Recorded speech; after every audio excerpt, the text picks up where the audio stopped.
Слава да бъдем Господа. Днеска темата, в която ще съждаваме, е именно благовестието и по-скоро едно предупреждение относно съвременното или другото благовестие. Човек към тези неща, защото времена се променят. Хората се променят. Понякога, за жалост, много неща от Библията хората и променят. Макар че Словото Божие тя се променя. Бог е същия и днес, Божие Слово също и днес, благовестието също и днес. И Словото апостол Павел казва така, Римляна 16, защото не се срамувам от благовестието Христово, което е Божия сила за спасение на всеки, който вярва. Самата благовест е Божия сила да спасение на всеки, който вярва. И сега идва въпроса, какво е тази точно благовест? Самата дума благовестие означава добра вест, нещо хубаво. Това, което е хубавото за хората, за човечите, това, което Бог не е правил за тях, малко е така. Това е най-добрата вест. Именно това, че има спасение, има вечен живот. За много хора този свят наистина има начало, има и край, както всеки човешки живот. И много хора казват, колкото ти да живееш успешен живот, в крайна краща един умреш заминаваш. Но Словото Божие казва, че има една добра вест. Добра вест е, че има един, който умря вместо нас, сред нас, за нашите грехове, за да може ние да имаме вечен живот, че вяра в Неговото име. И точно какво е благовестието, вижте сега. Ще кажа, защо самия апостол Павел повтаря, напомня на коринтите благовестието, и тук е едно леко предупреждение, каза, да не би да се намеря на празно повярвали. И ще кажа, защо сега, с малко ще говорим тези неща. Словото Божие казва така, още братя, напомняме благовестието, което ви проповядах, което приехте, което стоите, чрез което се спасявате, а го държите според както съм ви благовестил, освен ако сте напразно повярвали. Защото първо ви предавах, че това, че Христос, който приех, че Христос умря за греховете на низ според Писанията, че ви погребан, че ви възкресен, отиден според Писанията. Тук Словото Божие казва, това е благовестието. Исус Христос умря за греха на целия свят. Това е благата вест. Той умря вместо теб, помря вместо мен. Той не само умря. Той възкръсна. В Словото Божие казва, че Исус Христос умря за прегрешенията и възкръсна за оправданията. И се върна отново в небето. И там наче хубавата е в небето. И сега ние имаме тази надежда, че този, който дойде, този, който проповядва, този, който изцелява, този, който върши много чрез знамения, той същия умря на кръста за греха на целия свят. И Словото Божие каза в Йоанна 19:30, бидейки на кръста, Исус каза, свърши се, или той завърши това, за което беше дошъл. А по-късно апостол Петър в Деяния 4 глава 20 стих, когато имаше едно изцеление, направиха един куч човек с Петър и Йоан, тогава, когато им казах, че име става това нещо. И те казаха, и няма друго име дадено между човеци, ще да спасем. Няма друго име. Това е единствено името на нашия Господ Христос. Именно благата вест, че има Спасител, че има спасение, тази вест продължава да има сила и днес. Това е като, представете си, в един тунел, всичко е тъмно, това е светлина в тунела. Това е светлина, която дава наистина на хората алтернатива, дава смисъл да живеят. Защото противно ще погледнете какво става сега. Човек колкото и добре да живее, край ще отива без надежда. За нищо. А има надежда. Надежда е в Христос. Сега, искам да ви кажа нещо, което е важно. Защо е към тези неща? В последни времена се променят много неща. И се променят и благовестието за жалост. Много хора. Сега, какво иска човек в този свят? Нека да погледнем сега. Какво иска един човек? Иска живот, здраве, добра работа, успехи, добри доходи, добър живот, мир, спокойствие. Само хубави неща, хубави неща. Да, всичко това е хубаво. Обаче, когато това е целта в християнството, а Христос остане някъде там, на ъгъла, губим истинен смисъл, истинен център. Самият Христос казва Словото Божие, не се притеснявайте какво ще ядете, какво ще пиете, какво ще облечете. Да каза, търсете първо Неговото царство и Неговата правда и всичко останало ще се прибави. Сега понякога, като християни, правим грешки. Кой грешки вижте? Вземем сега, четем някои стихове, които много не харесват. И казваме, този стих много ме харесва, аз го вярвам, искам да бъда като правен. Знаете какво става сега? Четем така и накрая слагаме един робот там и казваме, той, накачваме много стихове на него и казваме, това е християнство. Това не е християнство. Сега, ще няколко неща, които са красиви, обаче това не е всичко. В Псалом едно казва така, блажен он е човек, който не ходи по съвета на честивите и пътя на грешните не стои. Събранията представители седим, да се наслаждава закон на Господи и в Неговия закон се получава ден и нощ. Ще бъде като дърво посредено при потоци води, което додава плъс на времето, чието и се повяха, що върши, че благоуспява. Колко хубаво нещо наистина. Човек да отбягва от тези неща в света, с братя си да общува. И Словото Божие каже, че Бог е този, който ще го благославя, ще има всичко необходимо. Даже в Еремия има даси, които са много силни. 17 казва така: благословен да бъде онзи човек, който се оплана на Господа и чието плане е Господ, защото той ще бъде като дърво насадено при води, което се разпростира корените си при потока и няма да се бои, когато настане пек, листата му ще се зеленеят и не ще има грижа годината на суша и ще престане да дава плод. Виждаме хубави и красиви неща, обаче християнство не е само това. Християнство е нещо, което е в общата послание на Божие Слово. Целта на Христос не беше дойде тук да не охолен живот. Помислете сега, Исус остави салата на небето, дойде на тази земя, проповядва, получава накая, отиде на кръста, утреха му шамари, биеха го с къмшик. И казаха, да къде лицето ми годиха, казаха, не си Господ познай, който удари. Представете си колко много унижение понесе Христос. И за какво умря? Да имаш голяма къща, вносната кола, много пари, охолство, лукс. За да Христос? Не. Той умря за да даде спасение. Това е основната сила на християнство. Само ще дам стихове, за което говоря. В Словото Божие понякога ние като християни вземем отделни стихове и казваме, той ме харесва, харесвам се отделни неща. Словото Божие Бог ни го е дал в пълнота да го четем, да разсъждаваме и когато нещо наистина не разбираме, да се допитаме, затова има ето пастори, проповедници, имаме събрания, един други да се питаме така, ако нещо не е ясно, да изследваме Словото Божие. В Марка 9 глава един мъж доведе при Христос сина си и каза, ако можеш да приемеш за него. И той му обясни коя е причината. И с кому каза сега? Изповядвай, ако можеш повярва, всичко ще едно, защото който ти вярва. Колко хубав стих. И днеска хората казват, изповядай и вярвай и ще ти бъде. Да, ама нещо ще ти бъде. Ние ще изповядаме, ще вярваме, обаче ще бъде това, което е Божията воля. Божия промисъл. Помните Исус Христос, бидейки в Димиков, там на Голгота, на Гецимания, когато се молише в Гецимания, тогава каза, Отче, ако е възможно, нека да увиди тази чаша, но не е моята воля, твоята воля да върши. И толкова. Така че винаги, когато се молим, когато вярваме, когато се вярваме, казваме, Господи, не нашата воля, твоята воля да бъде. И защо умре точно Христос, вижте сега. Има стихове, които обясняват точно мисията на Христос на тази земя. Аз си казах, Христос не дойде да живееш охолство, флукс, разкошен живот. Няма такова обещание. Когато при Исус дойде един човек и каза, Господи, съвсем как ти идиш, това е Лука 9 глава. Исус му каза, птиците имат гнезда, лисиците имат леговища, човешкият син няма где глава да посъне. Значи цяла дума, когато човек тръгва с Христос, трябва да знае за какво тръгва. Коя е причината и защо тръгва с Христос. Сега, ако твоята мотивация е да станеш богат, здрав, щастлив и нататък, сбъркал си място. При Христос идва човек за получи вечен живот.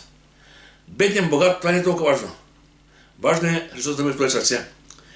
Ще дам ви през Словото Божие. Помните богаташ и Лазар, Лука 16 глава. Богатият човек беше успял човек. Да, според знаете на този свят беше богат, всеки нови дехи, купони, ядени, пини. И днес има хора много такива, са успели хора. А другия, вярващият, Лазар, беше беден, беше и болен. Интересна работа. Сега според този свят и не беше успял, другия беше не успял. Това е стандарта в този свят. Много пъти не гледаме така, което външна човека, какво притежава. Според това оценим човека дали е успял, дали не е успял. Обаче, когато свършка едните на двамата, един отиде в ада, другия отиде в рая. Що ли? Нещо беше беден, нещо беше богат. Защото Лазар имаше Исус в сърцето си, носеше човек в сърцето си. И това беше от значение. Така че не е важно дали си богат, дали си беден. Важно е Исус да бъде в твоето сърце. Яков 2.5 каза така, вие сте сиромаси, светски неща, но богати с вяра. Важното е вярата в сърцето да бъде отправена към Господа и той да бъде на наше сърце. И тук Галатяни каза така, който даде себе си за нашите грехове, за да ни избави от настоящия нечист век. Да ни избави. Значи, християнът трябва да знае, че той е пътник, който минава през тази земя. Когато един човек е пътник, какво взима, кажете, вижте, представете си, отидете някъде на екскурзия. Какво взимате? една раница е необходимите неща, една палатка и се вървите в пътя. Това, което не е необходимо. Ще към ти неща. Не трябва по никакъв начин да се манеш в този свят. Да има той. Значи, познавам хора, които имат толкова голям свет, че 5 живота да живеят не могат да напълнят. Той искам. Словото Божие в притчи казва, както ада няма масита, така човечеството няма масита. Все повече. Защото са. Самият апостол Павел Филипяни казва така. Научих тайната и да имам и да нямам. Понякога съм имал, живял съм по-богато. Понякога съм нямал, живял съм по-скромно. Но научих тайната, каза. Тайната. Коя е тайната, знаете ли? Да всичко им сила чрез онзи, който ме подкрепя. Силата е в Господа. Така че, ако Господ е с нас, Псалом 37:25 казва така, млад бях, остарях, не видях правен неоставен, нито потомством да паси хляб. Така че Бог има ангажимент на своите деца. Няма да се няма забрави. В Словото Божие казва, ако викаш език като хора, ако твоите дети ти поиска хляб, няма да еш камък. Ако поиска риба, няма да еш змия. А колко повече каза Бог, няма да домешна челата си. Така че, вярвам, че Бог не си има домешна на нас. Въпрос е да им правилно разберем за живота, който живеем. Сега днеска хората не искат да слушат за кръст, не искат за трудности, искат цвете и рози. Много пъти така говорят с хората, хората са радостни, щастливи и искат да им се говори само хубави неща. Обаче, Словото Божие Исус говори други неща. Вижте сега. В Лука 9 глава, Исус говори на своите последователи и каза така. Каза още на всички, ако иска някой да дойде след мене, нека носи кръст си, нека се отрече от себе си и нека носи кръст си всеки ден и нека ме седа. Интересна работа, кръста. Кръста не е хубаво. Това е място за екзекуция. Кръста са нашите страдания. Всичко това, което имаме да преживеем, да претърпим. Нека носи кръст си всеки ден и така нека ме седа. Сега в Деяния 14 глава, Павел и Варнава, когато създаваха църкви и общества, и после връщаха при тях и насърчаваха, и изграждаха, знаете какво казаха? През много скърби ще преминете до клебниците в Божие царство. Защото знаеше през какво ще премине всеки от нас, църквата като цяло. Затова Бог предупреждава и днес. Той каза така, ако светът те мрази, знаете, че мене преди вас е намразил. Ако бяхте от света, света ще да люби своето, а поне не си от света, но аз избрах от света, затова светът ви мрази. Помните думата, която ви казах, слугата не е по-голен от господаря си. Ако мене гониха, и вас ще гонят. Ако се опази моето учение, и вас ще пазят. Но сега ще ви сторят, преди моето име, защото не познават онзи, който ме е пратил. Значи виждаме, християнина трябва да бъде готов на всичко. Дай Боже всичко да не е в живота ни. Обаче всеки от нас, както и израелтяните, има да израели една пустиня в живота, пустинята. И в тази пустиня Бог знае кой ще мине. Знаете колко хора останаха там израелтяните. Тръгнаха, обикаляха 6 години и цяло поколение остана поради неверието. Така че всеки в живота си има изпитание, през които ще премине. Има изкушение, има страдания, има трудности, има и благословение, разбира се, в живота на човека. Но човекът трябва да бъде готов всичко. И апостол Павел каза, за всичко им случи с онзи, който ме подкрепя. Сега, Бытие 4 глава. Значи да изпред така, неприятели, но човек ще бъде домашните му. Интересна работа. Хората, които обичаме, за които сме готови всичко, понякога стават наши приятели. Аз съм виждал тези неща в живота си. Има един дома вярващ в семейството, други са невярващи. И става война, да се живее и седише. Защото дявол точно го прави. Настоява хората срещу вярата, срещу вярващите. Баща срещу син, дъщеря срещу майка. Така става. Дълцава на Бога, че Бог да предупреждава и когато минаваме тези моменти, знаем какво става. Аз ще кажа за себе си. При повече от 30 години, 90 години вярвах в Бога. И тогава, когато вярвах в Бога, аз съм турчен. Майка и баща ми, те разбраха, че вярвам. Започна да учи в Библейска академия тогава. И те ми казаха, какво ще ставаш, какво ще ставаш? Няма как да обясня, какво ще става с мен сега. И в един миг видяха, че аз не се отказвам. И знам и те тръгна сме на църква. Семейството ми тръгна, децата ми, всички тръгнем на църква всяка неделя. Близо 6 месеца майка и баща ми не си приказваме. Живеем в една къща, разминаваме се, като чужденци не си приказваме. Обаче аз си казах, мен не мога много какво ще каже за мен. Аз вярвам в Господа и разбрам, че Той е жив. Не мога да го обясня как е, но вярвам това, което наистина Той е жив и знам, че искам да бъда с Него.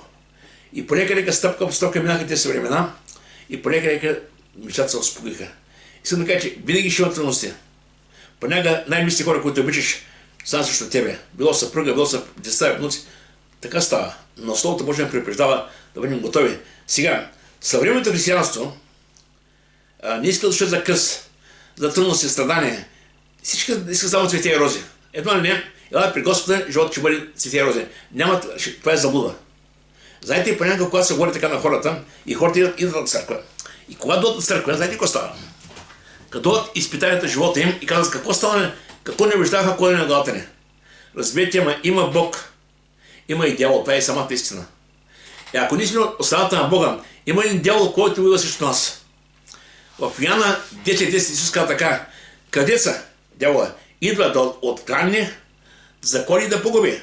А Исус каза: аз дойдох да имате живот и той е изобилен. Виждаме ярки контраст. Дявол иска да убие, Исус дойде да нас спаси.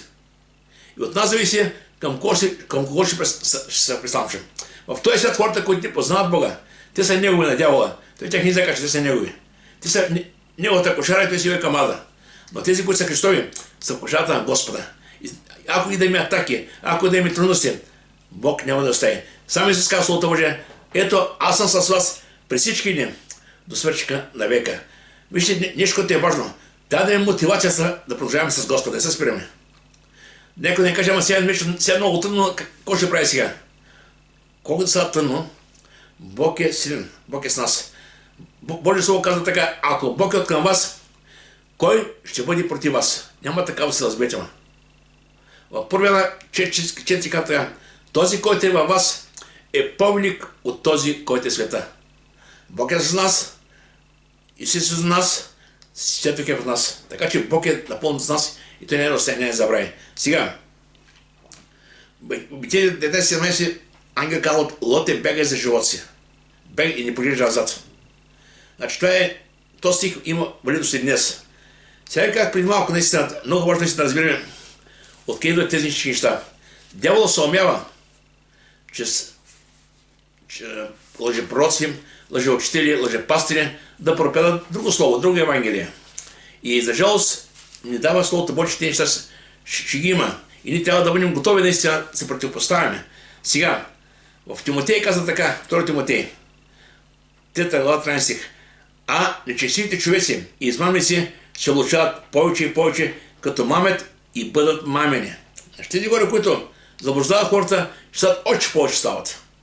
Но ние вече имаме ангажимента от Словото Божие да пазим себе си, да внимаваме кого слушаме, какво слушаме и кого следваме.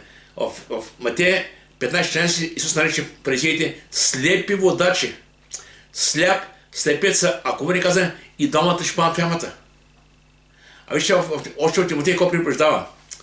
Защото ще дойде време, когато няма да търпят здравото учение, но понеже ги сърбят ушите, ще натрупат очите по своите страсти. И като отвърнат ушите си от истината, ще обърнат към басните. Интересна работа. Истинското благовестие е това, което наистина дава живот на хората, дава надежда. Обаче хората с много лека ръка го загърбват и започват с друго учение. Някой проповяда нещо красиво. И знаете, това е много важно. Понякога идва човек, който има симпатичен, хубава харизма, добре приказва, хубаво се облича и каже: това е пастора, който иска да седа. Добре, това е добре. Минава време, когато започваш да приемаш пастора според това, което ти изжижда, а не според това, което ти говори. И приемайки него, постепенно започва да влизат и клас. Така влизат тези неща. Така че трябва да внимаваме на нещата. Сега, в центъра на благата вест трябва да стои Христос, не човека. Ще кажа защо. В Словото Божие ни казва, че как да се противопоставяме, каза Словото Божие. Проповядай Словото, но оставяй на време и безвреме. Изобличавай, порицавай, обещавай с голямо търпение и непрестанно получаване. Това е Словото, което може да доведе до вечността, до небето. Всички други неща може да се много красиво. Ще кажа защо. Заблудите, кваса, галят ушите. Много, това е нещо като много приятно, хубаво. Харесват като басни, как Словото Божие каза. Обаче истинското благовестие идва в сърцето, ужило сърцето. На печатен се, когато Петър проповядва Словото Божие, Словото Божие каза тогава, че самото Слово ги оживи сърцата им. И те казаха: Петре, какво да правим? Какво да правим? И Петър каза: покайте се и приемете Христос. Словото Божие ожилва. Това е благата вест. А когато се проповядва фалш е гали. Нещо хубаво, приятно. Фалш няма истина там, разбирате. Сега, в Тимотей апостол Павел говори на Тимотей в прав текст. Внимавай на себе си и на поучението си. Постоянно се това, защото като правиш това, ще спасиш себе си, ще спасиш. Самата проповед, самата благовест има силата да променя ситуацията. Има хора, които казват, от моето положение няма промяна. Не има промяна. Приеми Христос. Моли се на Господа. И Бог е този, който може да променя. Аз в живота си имам приятели, не мога да приятели, ама хора, които са на църква наркомания. Други са имали други такива проблеми в живота си. И когато дойдат при Бога, постепенно виждаш как хората се променят. И хората казват, този, че пише такъв къв стана. Да. Какво прави тя в църквата? Нищо не прави в църквата. Църквата е като една клиника, като една болница. Идват хората болни с греховете си. И наистина Бог е този, който ги изцелява. Той е лекар на лекарите. Слава да бъде на Господа. Сега, в центъра как на Бога е Христос, а не човека. Ще кажа защо. Понякога хората казват, чул съм такива благовестия, които казват, когато ти си добре, и Бог е добре. Когато си зле, на Бог му е зле. Това не е верно. Бог не се влияе от нашите емоции, от нашите спорения. Бог иска ние да го приемем и да се развива Христос в нашия живот. Да ставаме Христоподобни. Така че той не е като нас емоционален. Аз съм зле и Бог му е зле. Аз плача и Бог ще плаче. Но няма такова нещо. Бог е наистина съвършен. Бог е суверенен. Бог иска хората да идват при Него, да се покаяват, да го приемат и да имат този живот, който им дава Той. Както и при малко казах за богаташ и Лазар. Това е много интересна история. Всички знаете. И двамата наистина живееха на тази земя, бяха един друг. Богаташ ползваш всички блага на този свят. Много пари, нови дрехи, всеки купони, яни и пиени. Другия стоеше там и чакаше. Болен, беден, но Бог не го остави. И всеки си изкара живота. И накрая беше важно кой къде отива. На тази земя дни са определени. Словото Божие каза, живота на човек като пеля. Така казва Словото Божие. Така че тази пеля, това е времето, в което ти можеш да направиш своя избор, къде ще да бъдеш. И важно е сега да им вече ясно с мене, къде искаме да бъдем. Откровение 21-27 каза така. И в него, в небето, не ще влезе нищо нечисто. Грехът трябва да бъде изповядан и изоставен. Няма как да правим компромис с грехът. Сега ще кажем, аз греша, но мен никой не ме знае. Човек може да те знае, обаче Бог те знае. Така че по-добре е, вместо да крилучиш между двата пътя, кажи, Господи, аз имам този грях. Помогни да се покая. Помогни Боже наистина да променя. И когато дойдеш при Бога, той непременно Бог ще помогне. Сега, когато става дума за истинското благовестие, вижте, ще правя една преминание от истинската благовест към лъжепрости и лъжещите, което е важно. В Римляни 10:13 апостол Павел казва така, защото всеки, който призове името Господин ще спаси. Значи Исус го направи на кръста. Делото е завършено. И сега, че той е оставено към нас и към нас като благовест. И всеки не може да приеме Христос. Всеки един човек. Без човек се намира, без човек живее. Означава да каже, Господи, дам при Тебе, прости ме. Евреи 10:17 казва така, и греховете, и беззаконията ми няма да помня за винаги. Слава да бъде на Господа.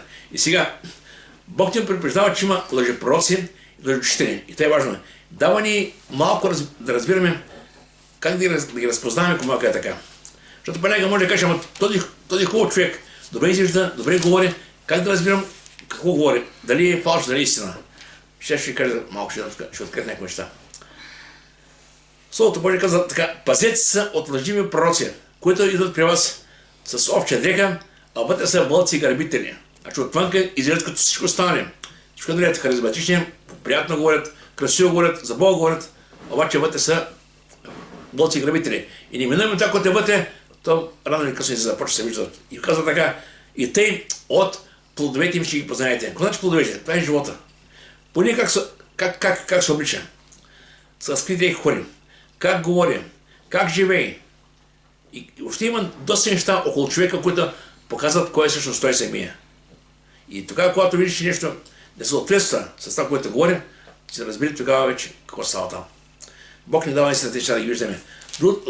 Лъжещителите казва така в 2 Петрово, 2 глава, от 1 до 3, тук говори за как да разпознаем пак тях. Ще въведат тайно гибелни ереси. Ерес е нещо, което се прибавя към Словото Божие и като клас. Нещо малко, пък после става голямо. И каза така, но имало лъживи пророци между другите, както и между вас, има лъживи учители, които ще дадат тайно гибелни ереси, като се отличат граждан от Господаря, който ги е купил, ще нарекат на себе си бърза погибел. И мнозина ще последят техните покотиви дела, поради което човеци пътя истина ще се похули. От лакост те ще ви мамят с пристойни думи, но тяхната присъда отдавна приготвена не се забавя и тяхното погубение не дреме. Да, те ще се погубят. Жалко, че покрай тях се погубят и тези, които ги следват, за жалост. Това, аз казвам, Словото Божие е единственият критерий, който може да опази. Когато редовно четеш Словото Божие, редовно четеш проповеди и наистина казваш, Господи, помогни ми това, което четам, това да бъде и моят живот, наистина кажеш. Не искам да бъда само слушател, искам да бъда изпълнител. И когато чуеш от сестите за говори нещо слово, вече го смирявай го със Словото Божие. Дали го има там, дали го няма, дали това, което говори човек, също е от Бога.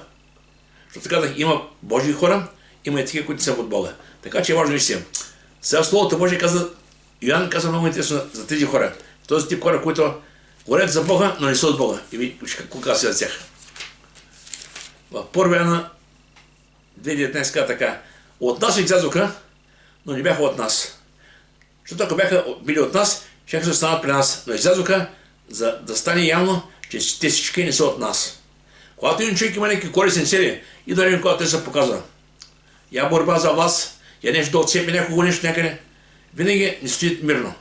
Това е от вълката, разберете ме. Така че, когато усетите такива неща, се пазете, вижте. Сега, Словото Божие каза, ще въведат тайно гимални ереси. Сега, ако някой дори ги говори други неща, ще кажете, то не става. Но когато говори нещо, което е близко до вярата, и кажем нещо малко, и малко, това ще ама повече е близко. Погледнете, когато дявола дойде до Ева, кой каза?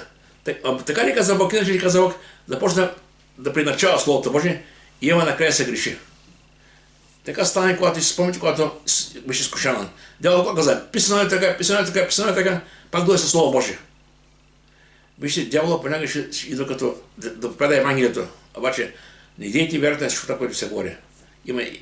Има гибелни ереси и има плодове, които говорят за човека. Така че трябва да внимаваме в тези неща.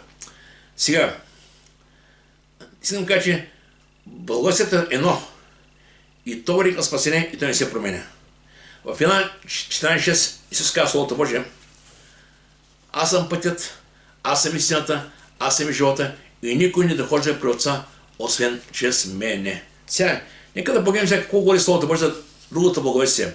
Самия апостол Павел, той пише едното, пише другото. И казва така, чуй се как ви оставате, онзи, който е призвава чрез Христовата благодат и така скоро преминавате към друго благовестие. Но това друго благовестие, то не върви към него, виж какво сега. Което не е друго благовестие, но е дело на неколцината, които ви смущават и искат да изопачат Христовото благовестие. Сама дума изопачат, това значи искат да променят. Вижте, дявола е така идва при хората. Със словото, което е леко приначено, нещо така прибавено. И за жалост, когато човек не разпознава Словото Божие, много ли се опитва в тези неща.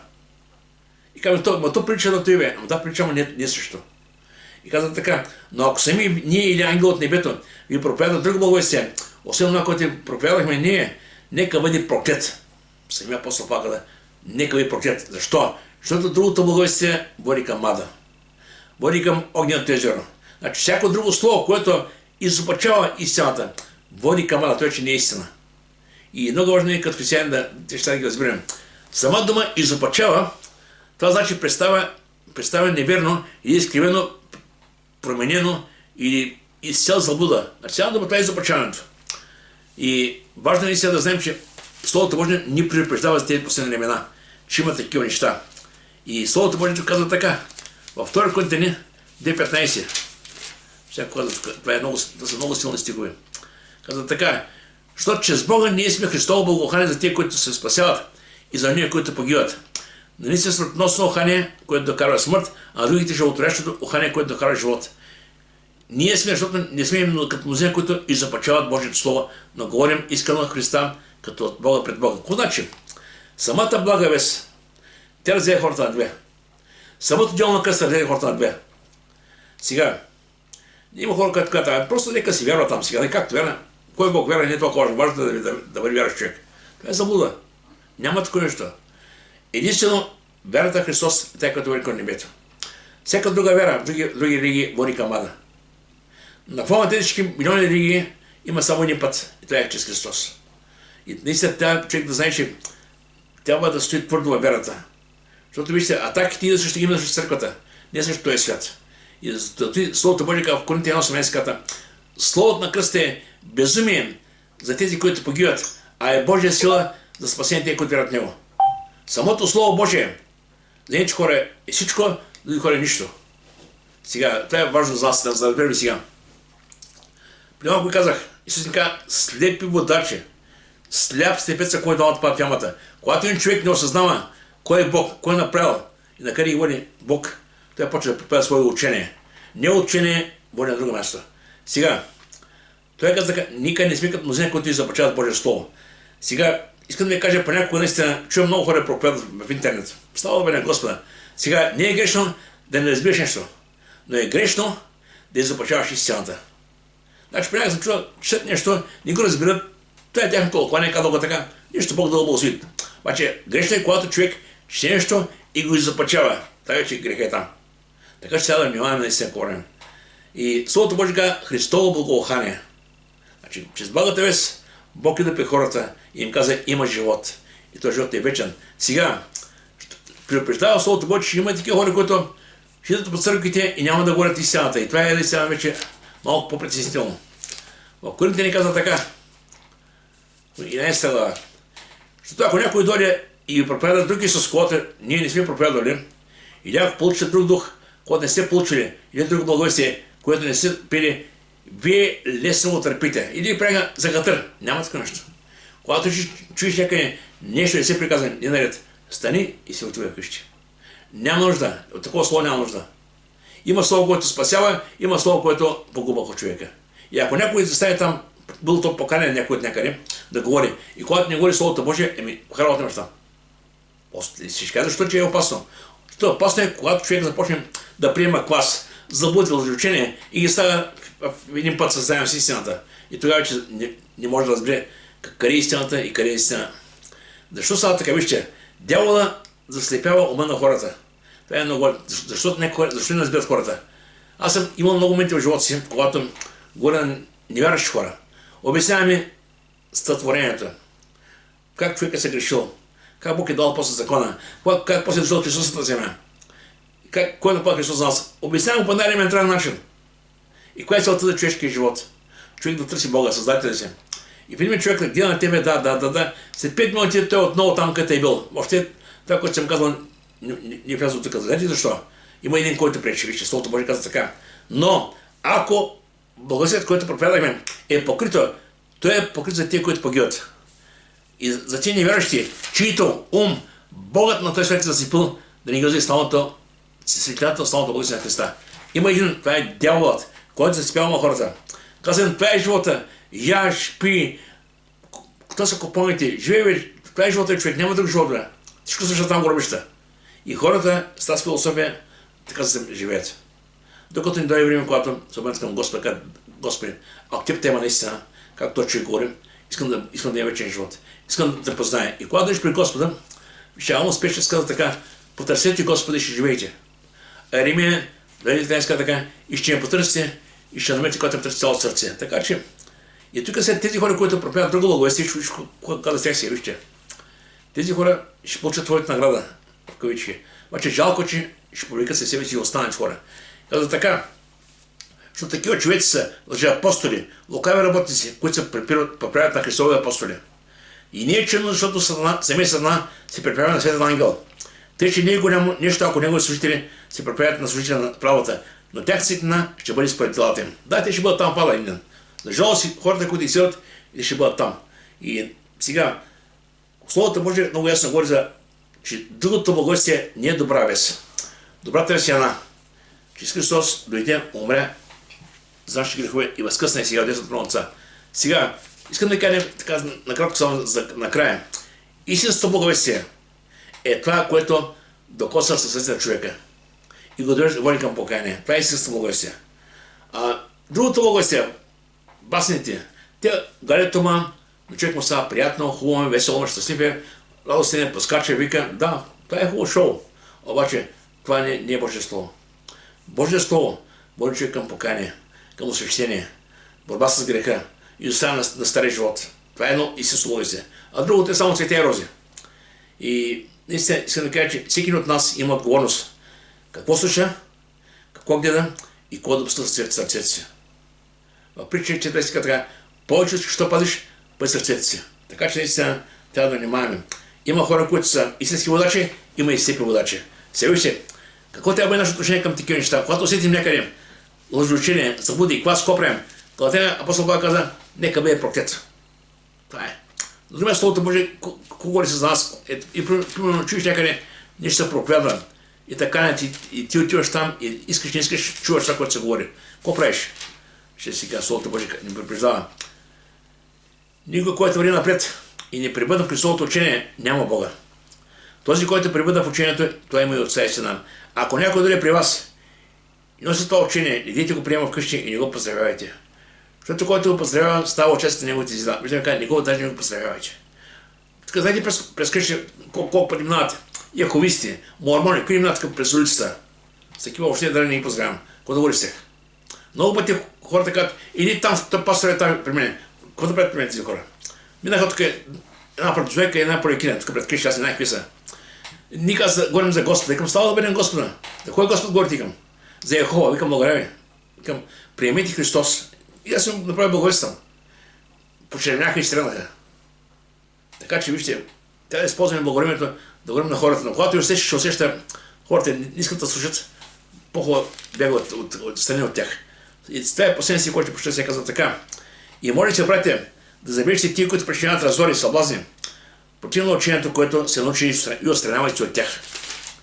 Защото такива човеци не слушат нашия Бог, на нашия Господ Христос, а на своите си охоти и с благи и ласкави думи предлагат сърцата на простодушните. Дяволът винаги се умяше да излъжи хората. И сега ще дам един въпрос, с който завърша. Всеки само ще се говори. За какво умря Исус Христос? Да бъдеш богат, щастлив, да имаш успешен бизнес, да живееш в удоволствие и в изобилие. Това няма Христос. Самият апостол Павел казва така: нищо не семнеш в света, не може да семнеш това. Като им прехрана облекла, ще бъде доволен, така както Тимотей. А Исус Христос умря за нас и вместо нас, за да ни спаси. Сега, що е казвам тези неща? Вижте, има ли заден стих, който ще го знаем.